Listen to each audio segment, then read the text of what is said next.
আজ করব হোটেল স্টাইলের লইট্টা শুটকি ভুনা। যারা শুটকি পছন্দ করেন একমাত্র তারাই জানেন এই লইট্টা শুটকি ভুনাটা কতটা মজার হয় এবং একটু ইউনিক ভাবে যদি রান্না করা হয় তাহলে দেখবেন যে অনেকটাই এর স্বাদ গুণ বেড়ে যায়। চলুন তাহলে দেখি এই লইট্টা শুটকি কিভাবে ভুনা করা হয় আর এর স্বাদ কিভাবে অনেক গুণ বেড়ে যায়। প্রথমে আমরা শুটকি ভুনার জন্য এখানে একটা মশলা তৈরি করে নেব। এখানে দিয়ে দিচ্ছি 1 চা চামচ মরিচের গুঁড়া, 1/2 চা চামচ ধনিয়ার গুঁড়া, 1/2 চা চামচ হলুদের গুঁড়া আর দিয়ে দিচ্ছি স্বাদ মতো লবণ। দিয়ে দিচ্ছি 1/2 চা চামচ জিরার গুঁড়া। দেওয়ার পর এটাকে পানি দিয়ে আমি কিছুক্ষণ গুলিয়ে রেখে দেব। এটা পানি দিয়ে গুলিয়ে রেখে দিলে দেখবেন যে এর স্বাদ অনেকটাই বাটা মশলার মতো হয়ে যাবে আর এই শুটকি ভুনাটাও কিন্তু অনেক বেশি মজার হয়ে যাবে এই মশলাটা দেওয়ার জন্য।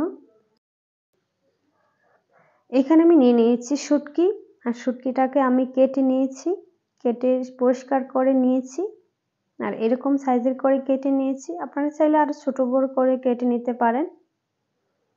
এভাবে কাটা হয়ে গেলে তারপর আমরা চলে যাব চুলায়। চুলায় একটা কড়াই বসিয়ে দিয়েছি। তারপর কড়াইটা যখন গরম হয়ে আসবে তখন এখানে আমরা দিয়ে দিচ্ছি লইট্টা শুটকিগুলা। শুটকিগুলা দেওয়ার পর মিডিয়াম আঁচে আমরা কিছুক্ষণ ভেজে নেব। এভাবে কিছুক্ষণ ভেজে নেওয়ার পর এখানে আমি দিয়ে দিব পানি। পানিটা দেওয়ার পরও কিন্তু আমি আরো 3 থেকে 4 মিনিটের মতো চুলাটাকে অন করে রাখবো আর শুটকিটাকে সিদ্ধ করে নেব। আর দেখবেন শুটকির থেকে অনেকটাই ময়লা বের হয়েছে, দেখেন পানিটা কতটা ময়লা হয়ে গিয়েছে।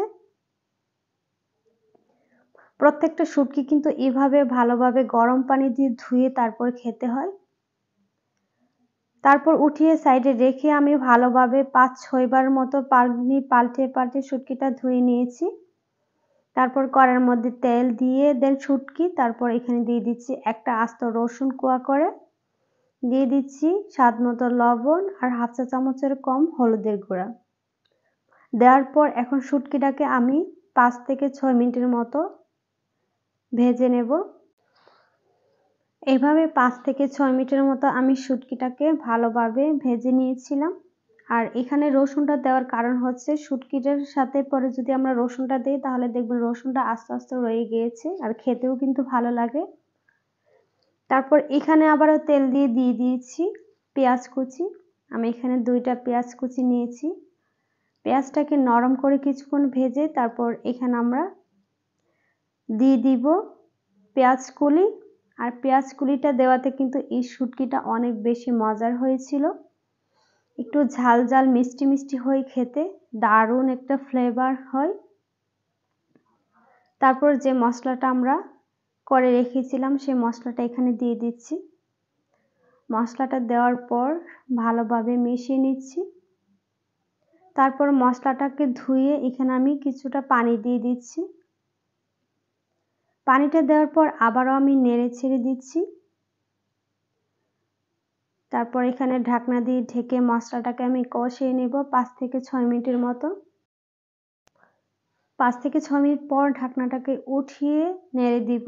দেখেন তেলটা কিন্তু উপরে ভেসে উঠেছে আর আমাদের মশলাটা খুবই ভালোভাবে কষানো হয়ে গিয়েছে। এখন ভালোভাবে নেড়ে ছেড়ে তারপর আমরা এখানে দিয়ে দিব ভেজে রাখা শুটকি আর রসুনটাকে। শুটকি আর রসুনটাকে দেওয়ার পর এখানে দিয়ে দিচ্ছি একটা টমেটো কুচি। দেওয়ার পর আমি ভালোভাবে মশলার সাথে সবগুলো উপকরণ একসাথে ভালোভাবে মিশিয়ে নিচ্ছি। মিশিয়ে নেওয়া হয়ে গেলে ঢাকনা দিয়ে ঢেকে 2 মিনিটের মতো আবারও সবগুলো উপকরণ কষিয়ে নেব। 2 মিনিট পর ঢাকনাটাকে উঠিয়ে নেড়ে দিচ্ছি। আর এই সময় কিন্তু চুলার আঁচটা মিডিয়ামের চেয়ে নিচে রাখতে হবে, কারণ শুটকিটা কম আঁচে রান্না করতে হয়। তারপর এখানে আমি দিয়ে দিচ্ছি 1/4 কাপের মতো পানি। পানিটা দেওয়ার পর সবগুলো উপকরণ একসাথে ভালোভাবে মিশিয়ে নিচ্ছি। ভালোভাবে মেশানো হয়ে গেলে তারপর আমি এখানে ঢাকনা দিয়ে ঢেকে রান্নাটা করব। 3 থেকে 4 মিনিটের মতো রান্না করব। তারপর ঢাকনাটা উঠিয়ে দেখাচ্ছি। তারপর এখানে আমি দিয়ে দিচ্ছি 2টা মরিচ ফালি করা। দিয়ে আমি এখানে সবগুলো উপকরণ একসাথে আবারও নেড়ে চেড়ে দিচ্ছি।